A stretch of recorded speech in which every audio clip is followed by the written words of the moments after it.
하나님 말씀 보겠습니다. 창세기 47장 7절 말씀입니다.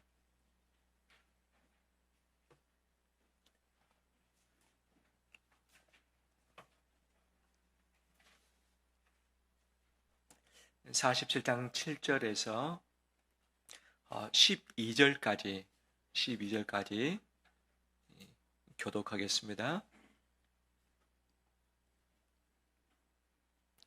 요셉이 자기 아버지 야곱을 인도하여 바로 앞에 서게 하니 야곱이 바로에게 축복하매 야곱이 바로에게 아뢰되 내 나그네 길의 세월이 130년이니라. 내 나이가 얼마 못되니 우리 조상의 나그네 길의 연조에 미치지 못하니 험악한 세월을 보내었나이다 하고, 요셉이 바로의 명령대로 그의 아버지와 그의 형들에게 거주할 곳을 주되 애굽의 좋은 땅 람셋을 그들에게 주어 소유로 삼게 하고, 또 그의 아버지와 그의 형들과 그의 아버지의 온 집에 그 식구를 따라 먹을 것을 주어 봉양하였더라. 아멘. 주의 이름으로 축복합니다. 서로 인사 나눌까요? 잘 오셨습니다. 축복합니다.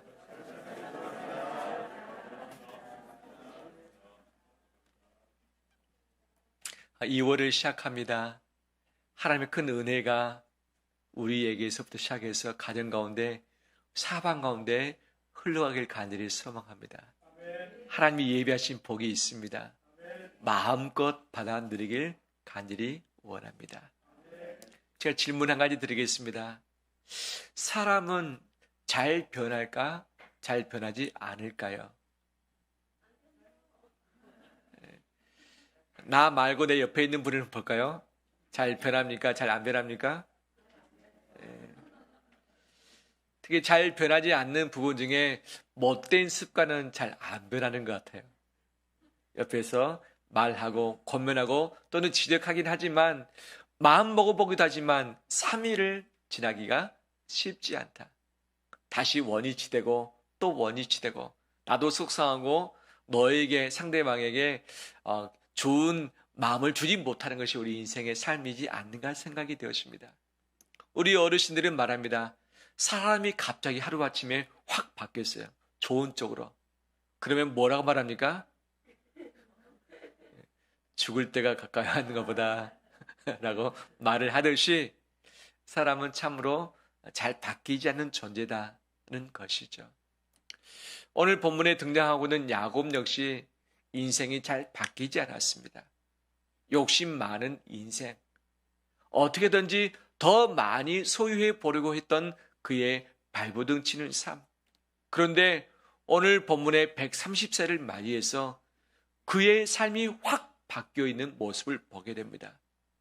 더 삶이 좋아졌기 때문에 바뀌었는가? 그건 아니었습니다.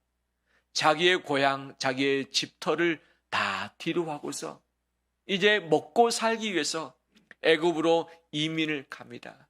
나그네 길을 떠났습니다. 그곳에 왔습니다. 그의 마음이 얼마나 허전할까요?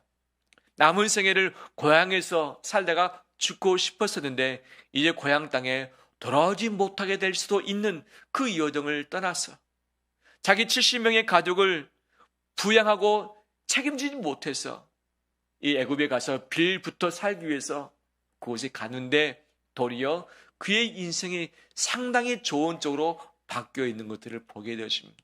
어떻게 바뀌어 있는가? 따라서 합니다. 축복받는 삶에서 축복하는 삶으로.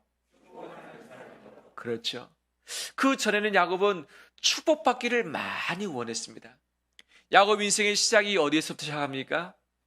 그의 나이 75세 때 아버지가 죽기 전에 축복하겠다. 근데 장남에게만 하겠다. 에서에게 하겠다. 이것을 들었던 그가 어머니하고 작당을 해서 아버지 속이고 에서를 속였습니다. 그리고 아버지의 축복을 그가 옴싹 받았던 거죠. 근데 축복을 받았는데 인생이 더 잘 풀려야 되는 것 아니겠어요? 그때부터 그의 인생이 꼬이기 시작했습니다. 그가 집을 떠나서 도망할 수밖에 없었습니다. 그가 130세 때에 험악한 세월을 살았나이다 라고 하는데, 험악한 세월의 시작은 바로 75세 그가 축복받은 직후부터 그 일이 벌어졌던 것이죠. 분명 축복을 끌어안았는데 험악한 세월의 시작이 되고 말았던 것이죠. 그가 베델로 갔을 때 하나님이 그를 만나주셨습니다. 하나님이 그에게 말씀하셨습니다.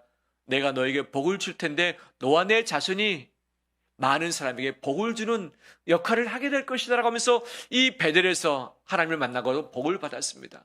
받던 아람에 가서 어떻게 된가? 빈손으로 갔지만 아내를 얻었고 자식들을 얻었습니다. 많은 재산을 얻었습니다. 20년 만에 거부가 돼서 돌아오게 되는 그런 큰 복을 받았던 것이죠. 가나안에 돌아오자마자 형 에서를 만나기 위해서 준비를 했습니다. 하지만 마음이 불안했습니다. 야복강가에서 하나님의 천사와 밤새도록 씨름했습니다. 야곱이 그 천사에게 말합니다. 내게 무엇을 주시지 않으면 가게 하지 아니하겠나이다. 무엇이죠? 나로 축복해 주지 않으면 못 가게 하겠습니다. 축복을 원했던 것이죠. 그 다음에 세겜 땅에 잠시 살았지만 정착하지 못했습니다. 하나님이 부르시는 베델로 다시 올라갔습니다. 그곳에서 하나님은 그에게 무엇을 주셨습니까?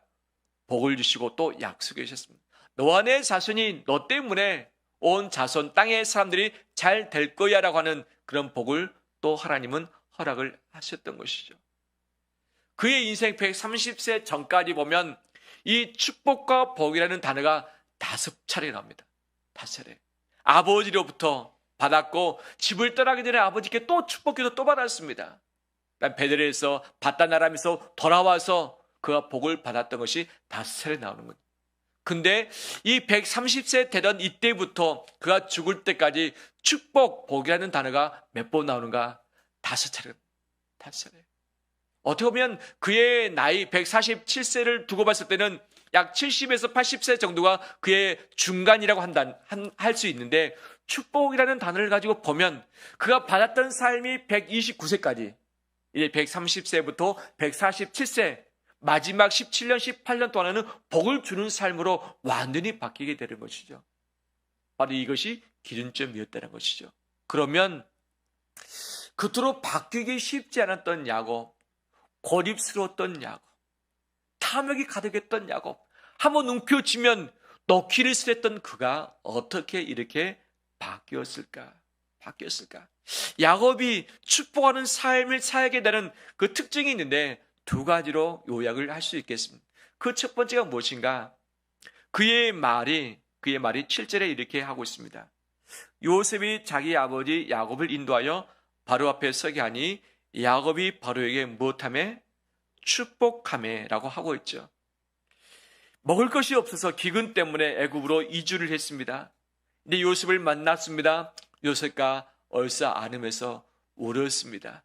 하나님은 그의 인생을 다 치료를 해주신 것이죠. 야곱뿐이겠습니까? 22년 만에 아버지를 다시 만나게 됐던 요셉의 마음은 어떠했을까요? 그동안에 고생하며 형들에게 미움받아서 죽을 뻔도 했었고 노예로 팔려가서 고생했던 그의 모든 삶이 눈녹도 다 녹아지는 때가 아버지와 얼싸 안았을 바로 그때 아니었겠습니까? 야곱과 요셉뿐만 아니라 이것을 지켜봤던 그의 70명의 가족은 어떻게 반응했을까요?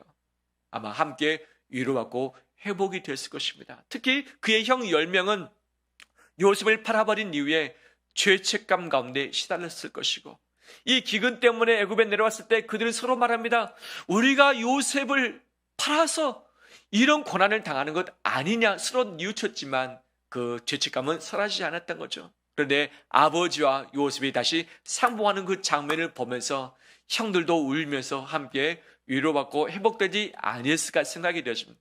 이런 상봉의 장면 직후에 이제 요셉은 아버지 야곱을 모시고 바로 왕 앞에 나갑니다. 왕 앞에 나갈 때에 우리의 사극 보신 적 있으시죠? 복장을 갖추고서 그 앞에 머리를 숙입니다. 감히 머리를 들어서 눈을 볼 수도 없죠. 왕이 한마디 하면 뭐라고 답해야 됩니까? 황송하나이다. 제가 왕에게 은혜를 입어서 감사합니다. 라고 고백을 한 것이 마땅한 것이죠. 그런데 이 바로를 보자마자 야곱이 했던 행동이 있습니다. 무엇이었습니까? 바로를 축복했다라고 이야기하고 있습니다. 축복했다. 보통 축복은 누가 누구에게 합니까? 높은 사람이 좀 낮은 사람에게 하는 것이 축복이고, 좀 더 많이 가진 사람이 적게 가진 사람에게 축복하는 것이고, 힘이 센 사람이 힘 약한 사람에게 축복하는 것이 마땅한 것 아니겠습니까? 그런데 바로 왕과 야곱을 비교했을 때 어떠합니까? 바로는 왕입니다. 모든 것을 가졌습니다. 이 야곱을 좌지우지할 수 있는 인생의 열쇠를 쥐고 있는 사람이기도 하는 거죠. 이에 비하면 야곱은 모든 것을 뒤로 한 채 이 이민을 왔던 이민자입니다. 바로에게 잘 보여야만 땅을 얻을 수 있습니다. 바로가 한마디 잘못하면 야곱과 가족은 다시 쫓겨날 수밖에 없는 그런 상황입니다. 그런 상황에서 어떻게든지 왕에게 더 잘 보여야 되고, 왕의 한마디 신경 쓰면서 그 말을 적극적으로 공감을 해줘야 되는 것이 야곱의 신분이었던 것이죠. 그런데 보자마자 왕이 말하기도 전에 야곱이 먼저 바로 왕을 축복하고 있는 것이, 아마 왕이 깜짝 놀랐을 것입니다. 참 이 녀석 기특하네. 나이 좀 들었지만 왕인 나에게 감히 축복하다니. 너가 나에게 복 줄 게 뭐가 있느냐? 내가 다 가졌는데 라고 생각할 수도 있었겠죠. 그런데 이 야곱이 바로 왕을 보자마자 축복했던 것이죠. 바로 왕은 그에게 묻습니다. 너 나이가 얼마냐? 여러 많은 질문이 있겠지만 이것을 먼저 말하는 이유는 야곱이 그만큼 나이가 많이 먹었다는 증거이기도 하겠죠. 이에 대해서 야곱은 말합니다. 제 나그네 길 인생 살았는데 130년 살았습니다. 근데 저의 조상에 비하면 이것은 아무것도 아닙니다.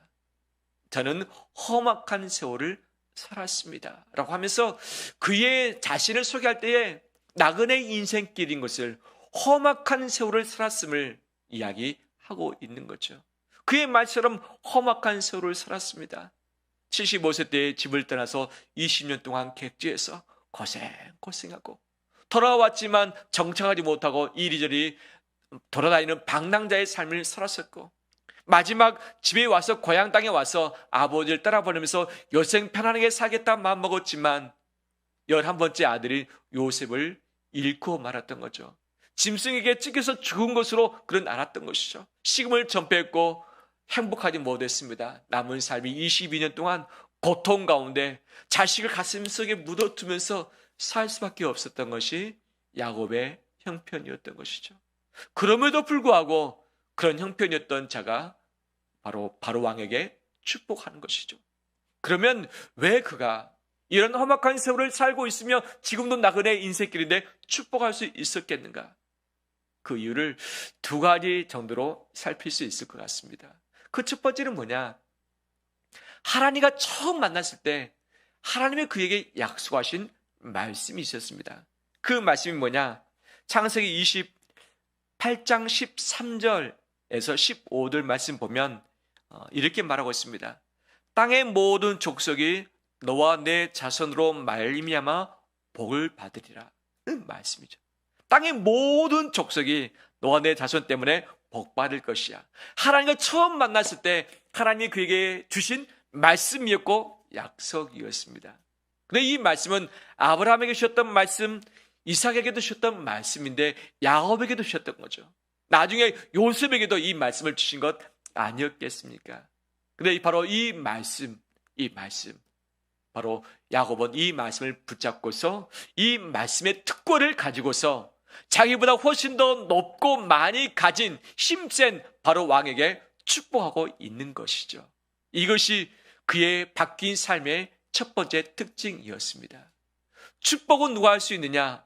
더 많이 가진 사람이, 더 높은 사람이, 더 영향력 있는 사람이 하는 것이 아니라 하나님의 축복의 특권을 받은 사람이 감히 할 수 있는 바로 영적인 권한임을 믿습니다.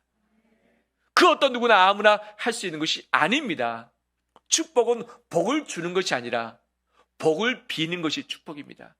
복을 주는 것은 복 주는 것이죠. 하지만 축복은 복 받길 원합니다라고 빌어주는 것이죠. 왜? 복의 근원은 하나님이시고 하나님이 주셔야지 축복인 것이죠.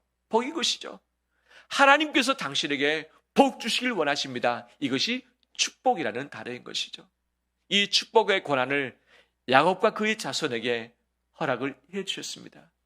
이것을 아브라함과 이삭뿐만 아니라 바로 아론 자손 제사장에게 이 축복의 권한을 주셨습니다. 민수기 6장에서 말씀하고 있죠. 하나님은 너희에게 복 주길 원한다. 그래서 너희 제사장들은 온 백성에게 하나님의 복을 가지고서 마음껏 축복해 주라. 축복해 주면 내가 그 축복 기도를 통해서 그 백성들에게 마음껏 복을 부어주겠다고 약속하신 것이죠. 그런데 그 축복 권한이 예수님은 제자들에게 부여를 하셨고 그의 모든 제자들은 왕 같은 제사장으로 하나님께 부름을 받았고 그들에게 이 권한이 동일하게 부여된 줄 믿습니다. 우리는 예수 그리스도를 통해서 왕 같은 제사장 되었습니다. 하나님이 허락하신 이 축복의 권한을 우리에게 부여하신 것이죠. 교회에서 축복 기도는 예배 마칠 때에 담임 목사를 통해서 또는 목회자를 통해서 하는 것이 기본적인 교회법이기도 하는 거죠. 교회에서 예배 시간의 축복 기도가 바로 그 의미죠. 하지만 그 예배에서 축복 기도 외에 그러면 축복은 그 목사만 할 수 있는가? 아닌 것이죠. 하나님의 부르심을 받은 그의 백성, 하나님의 자녀, 하나님의 제자들이 하나님께서 허락하신 그 축복 권한을 가지고서 마음껏 할 수 있는 것이죠. 내가 복을 빌 때에 상대방이 복을 받는 줄 믿습니다. 내가 저주할 때 상대방이 저주를 받게 될 것입니다. 이것이 영적인 권한인 것이죠. 하나님의 백성에게, 자녀에게, 바로 우리에게 허락하신 놀라운 권세인 줄 믿습니다. 이 축복의 열쇠를 가지고서 마음껏 축복에 가는 우리 되시기를 주의 이름으로 축원합니다. 축원합니다. 더 나가서 야곱이 삶이 확 바뀌었던 이유 중에 하나가 무엇일까? 왜 축복을 끌어안는 자에서 왜 축복하는 자로 바뀌었을까? 이것은 그의 성숙함에 있지 않는가 생각해 볼 수 있습니다. 파란만장한 험악한 세월을 살다 보니까 이것저것 많이 경험도 하고 깨지기도 하고 고난 가운데 들어갔더니 인생은 욕심 부린다고 잘 되는 것이 아니구나. 축복 받으려고 애를 쓴다고 해서 잘 되는 것도 아니구나. 하나님이 허락해야만 받을 수 있는 것이 복이구나 라고 하면서 그의 인생이 마음이 부드러워지면서 마음이 다 넓어지고 그 다음에 많은 사람을 품을 수 있는 그런 인생의 삶으로 바뀌어진 것 아니겠어요? 제가 야곱도 좋아하지만 공자도 좋아합니다. 이 목사가 왜 이 유교의 교주처럼 보여지는 공자를 좋아하는가라고 할 수 있겠지만 그도 역시 하나님의 창조물이고 하나님의 지혜를 그 공자에게 주지 않았는가. 그래서 하나님을 알지 못하는 사람들이 공자, 맹자의 그런 귀한 교훈을 받고서 삶의 힘들을 많이 얻은 것 아니겠습니까? 공자의 삶의 여정은 그의 나이대별로 그가 고백했던 내용들이 있죠. 30세 때 이 일을 합니다. 그의 인생 목표를 세웠던 것이죠. 40불혹이라고 이야기를 하고 있습니다. 혹한다 할지라도 별로 흔들리지 않는 것. 즉 자기의 가치관이 세워져서 여러 가지 유혹에 흔들리지 않는 삶이 그런 40세였다고 이야기합니다. 50 지천명이라고 이야기하고 있습니다. 하늘의 명령, 하늘의 사명을 내가 깨달았다. 어떻게 살 것인지 그때 알고서 그의 삶을 살아나간 것이죠. 60을 이순이라고 합니다. 어떤 말을 듣든지 귀에 거스르지 않았다. 즉 그의 마음이 넓어지고 성숙했다. 어떤 순서를 하든 간에 그것을 다 소화를 할 수 있게 되었다. 것이 60대 아니겠습니까? 어쩌면 그의 인생의 성숙, 척도를 말하는 인생의 표현이라고 할 수 있겠죠. 이 야곱은 130세대였습니다. 바로 그의 삶이 성숙함, 원숙함에 다 물이 올라왔던 것이죠. 봄이 가까이 오면, 경칩이 가까이 오면 이제 고로쇠 나무에서 물을 받기도 합니다. 고로쇠 나무 물을 드셔본 적 있으시죠? 뼈에 좋다고 이야기하기도 하는 거죠. 그런데 나무에 물이 오르기 전에는 아무리 구멍을 뚫고서 호스를 꽂아도 물이 안 나옵니다.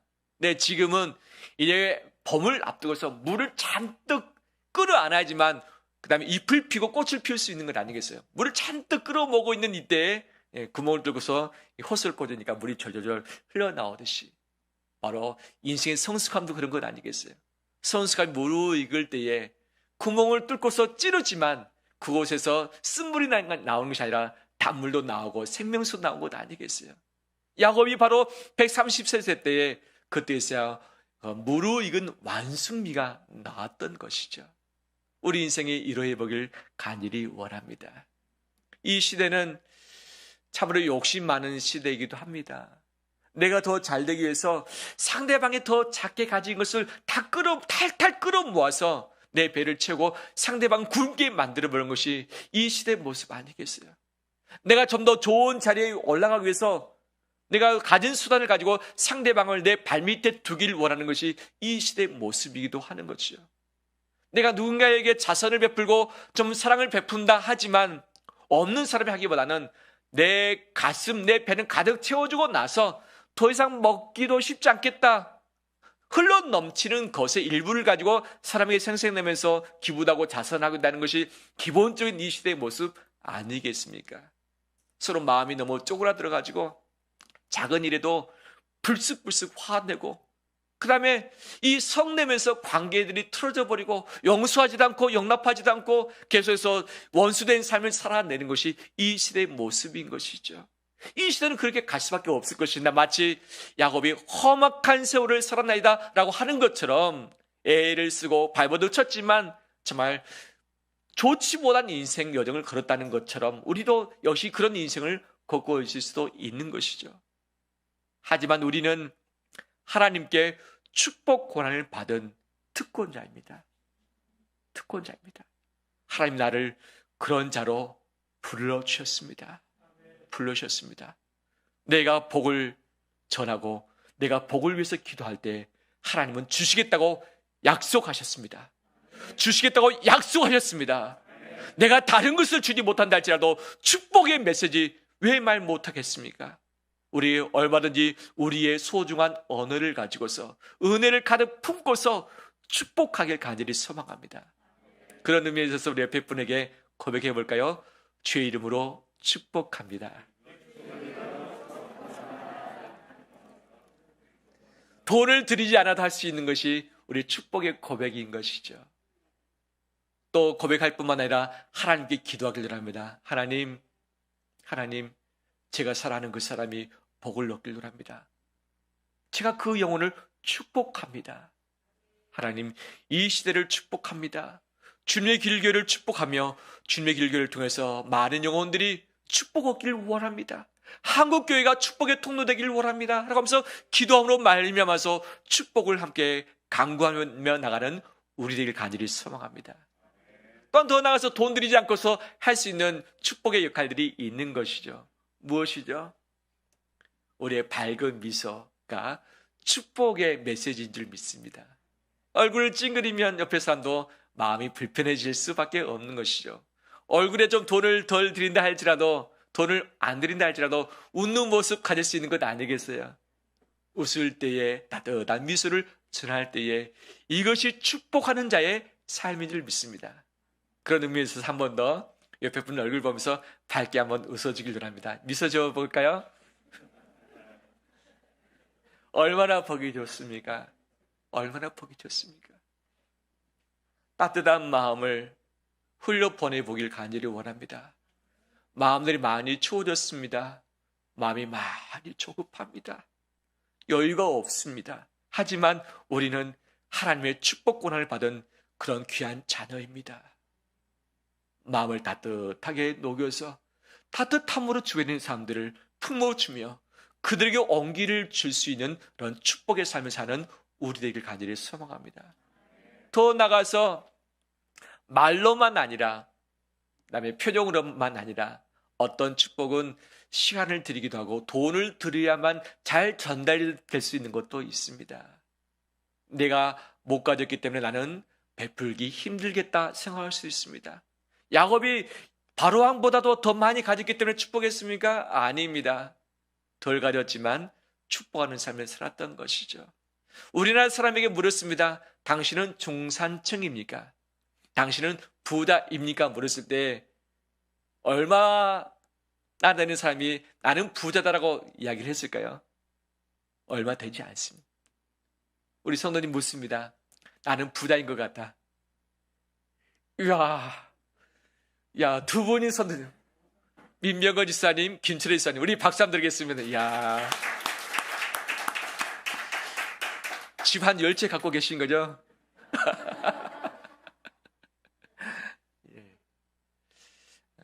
세계에 한 220여 개국이 있는데 그 경제 순위를 따지고 봤을 때 우리나라가 몇 번째 정도입니까? 약 10번째 전후 되는 거죠.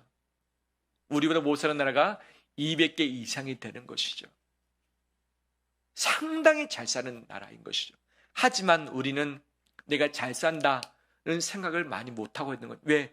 나보다 더 잘 사는 사람을 바라보기 때문에, 내 비교 대상이 그들이기 때문에 상대적으로 내가 좀 움츠릴 수밖에 없고 마음도 쪼그라들 수밖에 없는 것이죠. 하지만 가진 것을 가지고 보지 말고 내가 하나님 앞에 누구인가를 보길 바랍니다. 하나님 아버지는 온 세상 우주의 주인 되십니다. 그분이 나에게 감당할 수 있는 상속 재산을 허락해 주실 것입니다. 나는 그 왕의 자녀이며 왕의 백성입니다. 이 귀한 신분과 특권을 가지고 마음을 활짝 열길 바랍니다. 마음껏 축복을 베풀면서 나에게 지금 시간과 물질이 좀 부족하다 할지라도 부족한 것을 흘려보내는 우리의 삶이 되길 간절히 소망합니다. 할렐루야. 말씀을 마무리하면서, 그러면 우리 최룡 집사님 아까 기도하셨던 것처럼 우리가 축복의 통로 되기를 원한다고 말씀하셨잖아요. 복을 받아야지 복을 줄 것 아니겠습니까? 성경에서는 어떻게 복을 받을 수 있겠는가라고 이것을 살필 필요가 있는 거죠. 하나님은 어떤 분이신가? 창세기 1장 26절 28절 2장 5절에 보면 하나님이 사람을 지으실 목적이 뭐냐? 복을 주시기 위해서 사람을 지었다고 말씀하고 있습니다. 복을 주기 위해서 사람을 만들었다. 그 다음에 사람이 난식 누릴 수 있도록 복을 주어서 그 7일째를 거룩하게 하셨다라고 말씀하고 계시는 것이죠. 이 민수기 6장뿐만 아니라 신명기 말씀에서도 바로 들어와도 복을 받고 나가도 복을 받기를 원한다라고 말씀하고 계시고, 그러면 창세기에서 복을 받기 위해서 사람을 창조하셨는데 그러면 요한계시록 성경의 마지막 장은 뭐라 말씀하실까? 보니까 복에 대한 내용이 또 나오더라고요. 요한복음의 서두인 1장 3절 말씀, 요한복음의 마지막 장인 22장의 말씀에 똑같은 병행 구절이 나옵니다. 나의 말을 듣고 기록하고 그것을 지키는 자에게 복이 있을지어다. 복이 있을지어다. 1장 3절에서 22장 말씀에서도 이 병행 구절로 똑같이 말씀하고 계세요. 하나님은 천지 창조 때부터 이 세상의 마지막까지 하나님 나라까지 복 주길 원하시는 분이시라는 것을 말씀해 주고 있습니다. 복 주길 원하십니다. 그러면 그 누가 복을 받을 것인가? 복 받는 길은 하나밖에 없습니다. 신명기 8장에, 신명기 28장에, 요한계시록에 그 말씀을 어떻게 하는 자? 지키는 자가 복을 얻을 것이라 말씀하고 있습니다. 우리가 하나님께 복 받길 원합니다. 하나님은 마음껏 복 주길 원하십니다. 이 복이 산더미처럼 있는 거죠. 무디 목사님이 말합니다. 우리가 죽어서 하나님께 가면 후회할 것이 하나 있을 것이다. 뭐냐? 하나님이 나에게 주시고자 원하시는 수많은 복을 쌓아뒀는데 이 복을 다 받지 못한 것, 이것을 알면 후회할 것이다. 더 기도해라 복 달라고, 복을 더 많이 빌라라고 이야기를 무디 목사님이 했었던 것이죠. 우리가 하나님 말씀을 청종하고 그대로 순종할 때에 순종의 현장에 하나님의 복이 쏟아질 것입니다. 그것이 복의 통로인 것이죠. 하나님과 나와 연결된 통로, 순종의 통로가 됐을 때 이 통로를 통해서 복이 내게 흘러올 것입니다. 우리 성도님들 올해 마음껏 복 받기를 바랍니다. 사람이 주는 복이 아닙니다. 야곱이 고생하고 씨름해서 욕심부리면서 끄라는 그런 복이 아닙니다. 가만히 있어도 하나님께 쏟아부으시는 귀한 복이 순종의 통로를 통해서 마음껏 받아들이길 원합니다. 더 나가서 내가 통이 아니라 통로가 되어서 흘러보내길 간절히 원합니다. 통과 통로의 차이는 무엇입니까? 그것은 얼마나 머무느냐의 차이인 것 같습니다. 머무느냐, 그건 통입니다. 머물지 않고 그냥 쑥 빠져간다, 그것은 통로인 것이죠. 우리 강신주 장로님 위 절제 수술을 하셨습니다. 위가 없으시죠. 그 위에 많은 고생도 하십니다. 그런데 새벽에 한 번도 빠지지 않고 새벽 제단을 쌓으시고 기도하시고 기쁜 얼굴로 감당하신 모습이 얼마나 귀한지 모르겠어요. 탈이 나면 음식을 드시지 못하고 한번 얹히면 내려가기까지 얼마나 고생하신지. 그 옆에 지옥교 권사님들 고생을 참 많이 합니다. 바로 복을 생각하면서 그런 걸 생각해 봤습니다. 위는 사람이 먹으면 먼저 위에 다 쌓아놓습니다. 충분히 소화를 합니다. 소화가 됐성 싶으면 위에 아랫문, 아랫 분문이 열리는 거죠. 그리고 이것이 밑으로 치비장으로 가서 그 다음에 많은 영양분을 다 섭취하고 소장을 통해서 대장을 통해서 나오는 것 아니겠어요? 위를 절제하게 되면 어떻게 됩니까? 식도에서 어디로 갑니까? 치비장으로 바로 가버립니다. 소화를 할 겨를이 없는, 그냥 밑으로 가버리는 거죠. 위가 없는 상황에서는 이것이 큰 고통의 여정이기도 하지만 하나님의 복은 이런 것을 원하고 계신 줄 믿습니다. 내가 다 쌓아놓고 내가 소화하고 내가 다 먹고 나서 내가 배부르면 그때 내보내겠다. 이것이 아니라 내가 받은 즉시 통을 크게 갖지 않고 쏟아 부어주는 것. 이것이 하나님께서 원하시는 삶인 줄 믿습니다. 다 그대로 가버리면 없습니다. 어떻게 됩니까? 또 먹어주고 또 먹어주고 또 먹여줘야만 되는 것이 하나님의 입장 아니겠습니까? 하나님은 누구에게 복을 줄까요? 배가 가득 차서 더 이상 먹을 것이 없는, 먹질 못한 상황인데 계속 먹으라 주실 수 있을까요? 아니죠. 복을 흘려보내고 없는 그 비워진 사람에게 하나님은 복을 부으실 줄 믿습니다. 부으실 줄 믿습니다. 우리 자신이, 우리 교회가, 우리 가족들이 이런 복의 통로로서의 역할을 감당해 나가는 우리 되시기를 주의 이름으로 축원합니다.